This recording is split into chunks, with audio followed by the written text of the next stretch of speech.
and gentlemen, boys and girls, children of all ages, this is At the Helm Sports. I'm your host, Derek Helm. Thank you for joining me for episode 175. Please be sure to follow and subscribe on Apple Podcasts and Spotify. Leave those 5-star reviews if you're watching on YouTube. Hit that like button, subscribe to the channel. Down in the comments section, let me know, who are you going this week, Rory or Scotty? Because that's basically what we're looking at. We have the Houston Open, and they are the big guns in the field, and then there's some okay names behind them, but obviously it's going to come down to them, especially in DraftKings. So curious to see where everybody's going there. If we quickly recap last week, we had the Valspar, and Victor Hovland came out of absolutely nowhere. Love to see the guy win a golf tournament. I actually did consider him on Monday just because 80 to 1 seemed like a great number. Then obviously as the weather came around, really wasn't going to be able to get there, but ended up live betting him. I think he was 2 strokes back on maybe 14 or 13. I forget exactly what hole it was, but he basically looked like he had no chance there for a little bit. JT looked like he was running away with it, and it was nice to get a little something back because I got completely wiped out otherwise, and DraftKings has not been nice to me over the last month either. But nice to see Hovland win. Nice to have a little bit of money on him as well. As I said, JT looked like he was running away with it, and he just, I don't know, I guess he was feeling it a little too much, got a little too arrogant.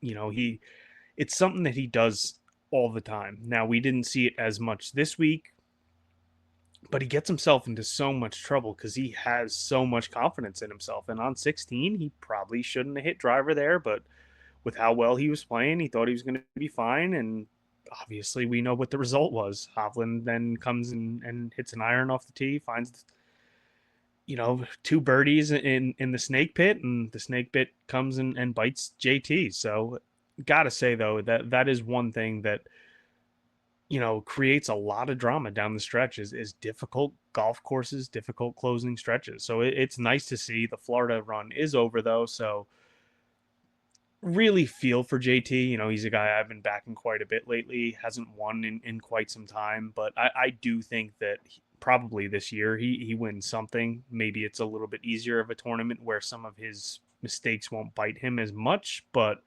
I definitely think better days are ahead for him. Also had Davis Riley, didn't bet him pre-tournament like everybody else did, but before the round on Sunday, 30 to 1 jumped in on that, and then had a pretty healthy number on the top 5 for him as well. He was easily in there, and then bogeyed 17, fell back out. So he just killed me there. And then also had the outrights on Xander and Sepp. Their Saturdays were absolutely horrific. I mean, Sepp just seems to do this every week. It's incredible, incredible, incredible, bogey, incredible, bogey, birdie, bogey, birdie, bogey. So it's like he just can't put a whole entire tournament together, but still playing good golf. So we'll see what's coming up for him. And Xander definitely looked better. Saturday was a little bit of a disappointment.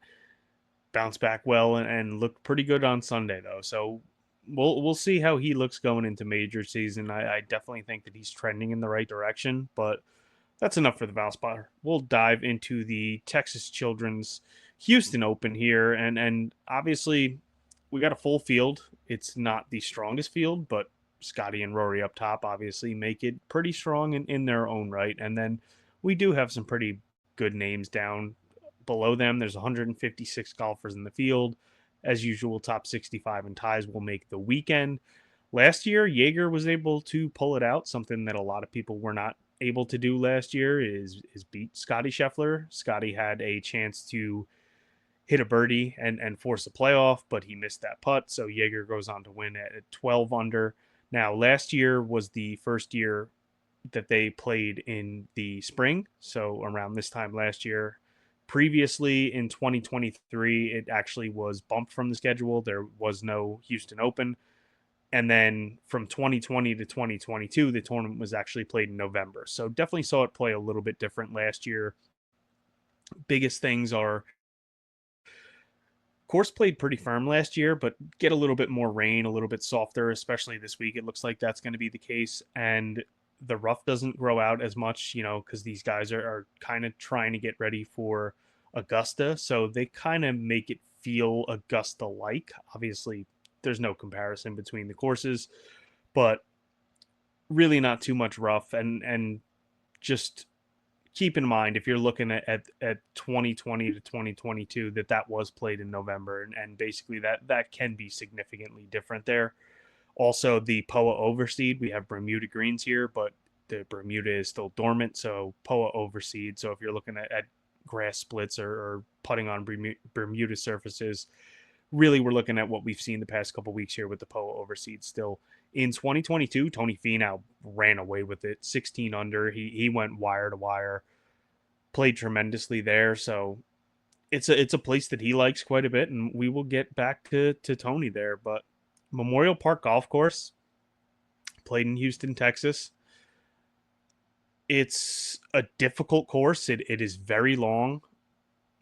7,475 yard par 70 with Bermuda greens, again with the POA overseed. There's only 19 bunkers on the course, but they are very deep and penal. Only 4 holes with water. There are 3 par 5s, so similar to what we saw last week at the Copperhead course. You got to score on the par 5s. It's sorry, I messed that up. That's there's 5 par 3s on the course here, so that's similar to what we saw last week, and those range from 155 to 237 yards. So some of them play very difficult, especially there's 2 of them over 200 yards. So you definitely kind of want to tread water there. You got to score on the par 3s. There's only 3 of them, one of which is over 600 yards, probably not reachable in 2. Still boast about a 20% birdie rate. So you could still score on there, but really got to score on the par 5s. Got to, if you can, maybe gain a little bit of ground on some of these shorter par 3s here. And then the par 4s, 10 of them are pretty long. 5 of 6 of the most difficult holes on the course. So it's a difficult task. It's definitely long, especially when taking into consideration it's only a par 70. So it's going to be a test, basically, tee green for these guys. Generally, guys just look to mash it off the tee, and driving distance basically reflects that. 292-yard average drive, so that's above tour average. Guys are going power over accuracy. Only 55% of fairways hit. Part of that is just these fairways are not tremendously wide, but really with no rough, it doesn't matter. Just hit it out there as far as you possibly can. As long as you're not going wild off the tee, you'll be fine. And also here, being in the rough on the left side of some holes might be better than being in the fairway on the right, because some trees might come into play. But for the most part, the trees are back unless you're missing wild enough. But even if you do miss wild, they're not all bunched together. You might have some lanes out of them. So really, guys are just hitting it as far as they can off the tee here, and trying to go from there. But a lot of long irons, 27% from over 200 yards on approach shots, another 21% from 150 to 175. So you definitely want those mid to long irons dialed in. The greens themselves are elevated, they're sloped, they're fast. A lot of mown down runoff areas, similar to what we see at Augusta. So going to be some missed greens here, especially with long approach shots there. 62% greens in regulation percentage. So you're going to have to rely a little bit on the around the green game, and have some tight lies here, and then definitely do some chipping. Definitely got to keep an eye on the weather. Obviously, in Texas, the wind could wreak havoc on these courses. We've seen it several times. Now, it looks like this week we are going to get a little bit of wind. Not anywhere as extensive as what we saw last week, but it looks like first thing in the morning on Thursday shouldn't be too bad. Then picking up to maybe 10 to 14 mile an hour sustained with 25 mile an hour gusts as the day goes on. Chance of showers on Thursday. Friday looks a little bit interesting. Gonna have to keep an eye on that. Some possible thunderstorms in the area. So we definitely got to keep our eye on the weather here, and especially the wind in Texas. But overall, it's a long, difficult course. Definitely an emphasis on distance over accuracy, and gonna have to rely on those mid to long irons, and guys are gonna have to rely on that short game from time to time. So you definitely want some bogey avoidance and scrambling here. Basically a tee to green game, and if you can hit some putts, you'll probably be up there on Sunday. some key stats I'm looking at are strokes gained approach, par 5 scoring. You could throw par 3 scoring in there just because there's so many of them. Approaches from over 200 yards. Little driving distance as just an added bonus there, and some bogey avoidance. If we look at the cut line over the last four, four times it's been played here, we're at 2021. It was 2 over. Definitely going to be a difficult test. And if we dive into the field, first we can go into some bets that I made so far. Now, I went with Aaron Rye. I don't love the number 30-1, but in this field, it's understandable. Basically, you have Scotty and Rory just soaking up so much of the win equity that you would want a better number here, but I do think that this is a place that suits Rye very well. I mean, he has so much coming in here as far as the recent form goes, as far as tournament history. He's played well here in the past. Seventh and seventh the last 2 times, 19th in 2021. So he has tournament history. He has the recent form. I do like his game quite a bit for here. So I bet him at 30-1. Then I went Tony Finau, 33-1 with 6 places. Now, hasn't been playing incredible, but hasn't been bad either. It's, you know, coming in, he's not in the greatest form, hasn't really had the best finishes as of late, but didn't really have great finishes the last time he played here either. I mean, obviously he missed the cut at the Players, 36th at the Arnold Palmer, so those aren't great, but he has some top 10s prior to that. But last year coming in here, he had finished 45th at the Players and then missed the cut at the Valspar and then came second here. So, wasn't looking great last year, and it just seems like a course that fits his eye, and he seems to play well. He obviously won it in 2022, so this is a course where Tony comes in and performs well. I think 33-1, if just one of Scotty or Rory were in this field, I think it would probably drop him down into the 20s. So the fact that you got both of them there, I think it gives a good number. And I like Finau's chances here at a course where he has continually played well over the past couple times he's played it. Went back to Wyndham, 45-1. I like what I've seen from him. 6 places on that as well. Now, obviously, had the withdrawal from TGL as well. So hopefully he's healthy. But I do think that we're getting a good number here on what should be a course that should suit him. Hasn't really played it well in the past. Did have a 16th place finish, so not terrible as his best finish, but I like the golf he's been playing coming in, and I think this is a place that could suit him. So made the outright at 45-1 on him as well. Then I went back to Nikolai Højgaard. Rode him pretty heavily last week. He let me down, but 100-1 on him, 6 places.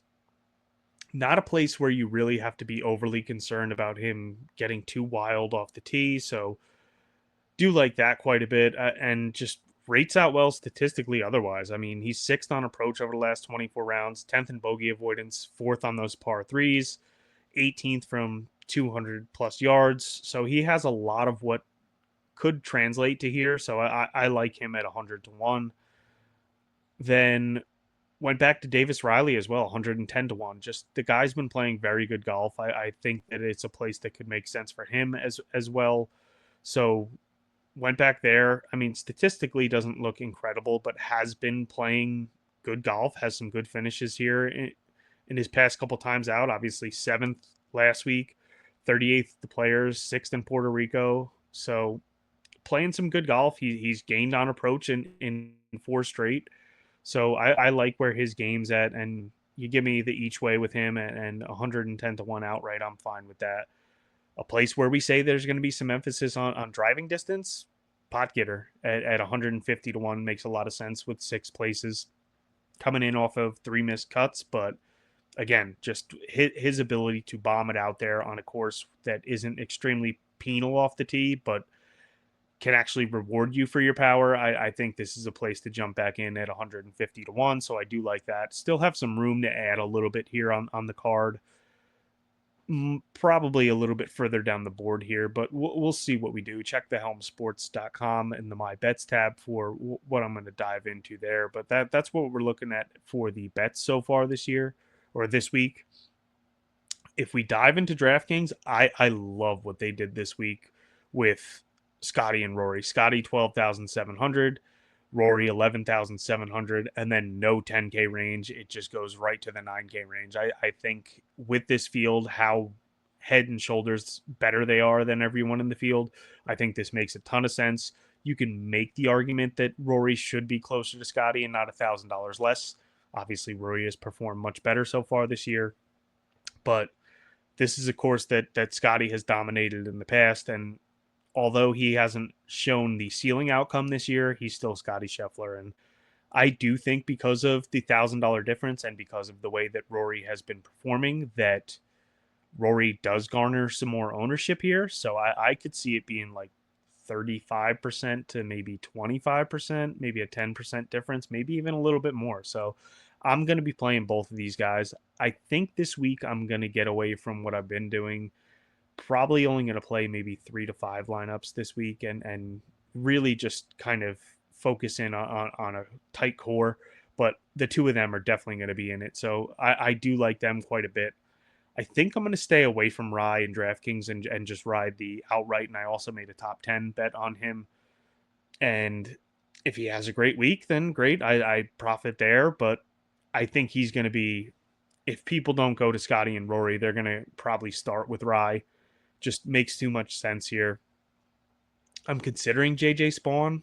I just think at this price, no one's really going to play him. And he's been playing incredible golf as well. Second on approach over the last 24 rounds, fourth in bogey avoidance. Those are two of the key things that we're looking at here. And obviously has some high end finishes here. The Players was a letdown, but I think he can come back out here and perform well. Minwoo Lee, I'd expect to be pretty popular as well. I don't generally get there on him. I do like him for this course. I do think that it makes some sense, but if he's going to be popular, if I'm already going to Scotty and Rory and possibly even JJ Spawn, I'm just not going to be able to get there on him. Finau and Wyndham, I think they could come in low owned, so maybe I might play them. But again, I'm not playing a lot of lineups, so I don't think I'm going to be able to get there. I'd probably prefer Wyndham over Tony, which seems a little bit silly considering the high end outcomes that Finau has had here. But I think I'm going to let ownership determine that one. I think Jason Day is a great play here as well. Obviously got sick at the Players, but he should be fine here at 9,000. I think is a good price for him. Again, probably not going to be able to get there in my builds, but I do think he definitely is worth a look. Jacob Bridgman actually impressed me quite a bit last week. He never really was necessarily in contention as far as definitely going to take it down, but he was up there and he performed well. So you got to give it to him. And he looked impressive overall. He's pretty good with the irons and especially from 150 to 175 yards. He's good on par threes. So I'd be willing to go back to Bridgman, but want to keep an eye on what his ownership is at 8,400.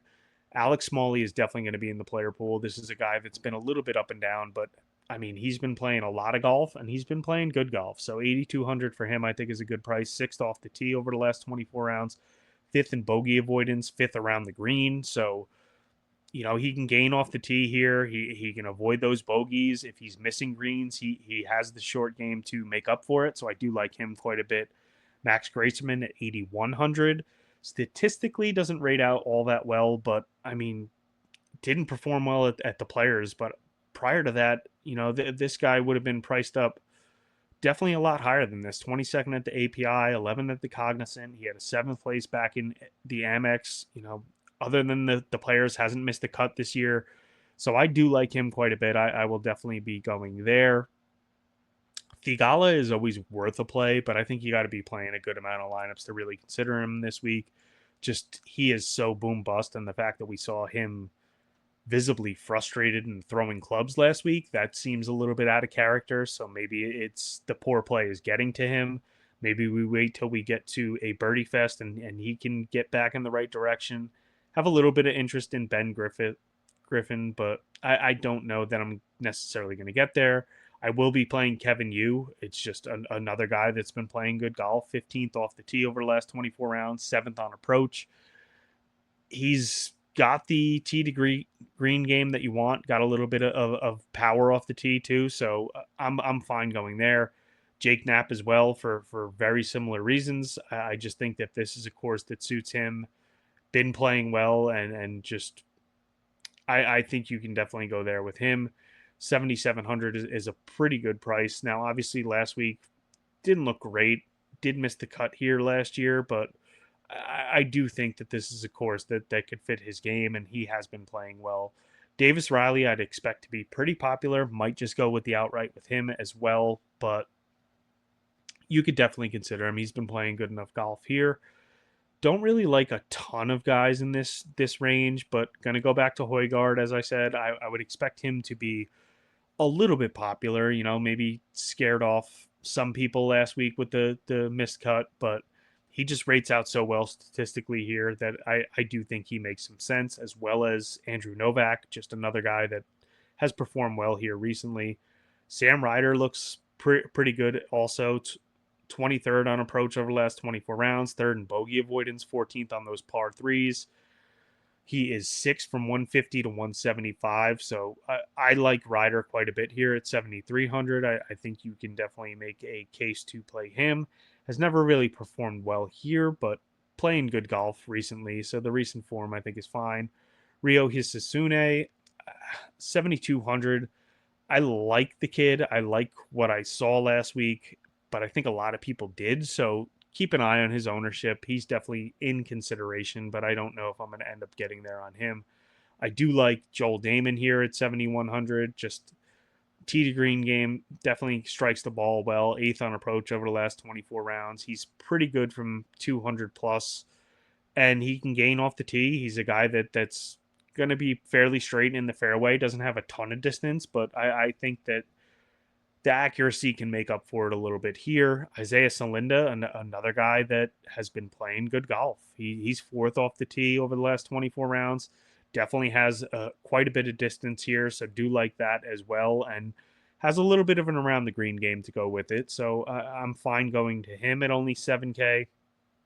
Nobody really stands out too much to me in the 6K range, but I am going to be playing Pot Getter 6,800. I'm willing to go to Toasty at 6,700. Just these are two guys that have tremendous distance. And I think down here, when you're looking at the lower end of the field, you want guys that are not necessarily elite, but definitely way better than average in a certain category. So it looks like this week we definitely want the driving distance, and these two definitely pop off the page there. So those are the two leans I definitely have in the 6K range.